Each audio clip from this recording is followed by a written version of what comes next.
तेणु पाखापाखि 30 कोटी टंकार अनुदान रे ये अट्री उष्ण प्रसवण तैयारी हम बंधु माने जो ये बन्या निरोधक हम आपण माने कहूथिले पानी पसी जाउची बोली कुआ कुंडर पुनरुद्धार हम सौंदर्यीकरण हम पांथशाला जहाँ पुराना हेची ताकू बहुत भलरे तार निर्माण हम बोटिंग कॉम्प्लेक्स र स्थापन हम एवं जहाँ जहाँ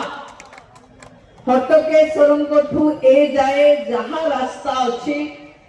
10 एकर जमी पर्यटन रो विकास पाई तहसीलदार देइथिबारु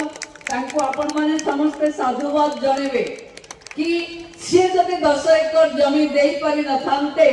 ताहले टूरिज्म आपनकर विकास रो गोटे बड़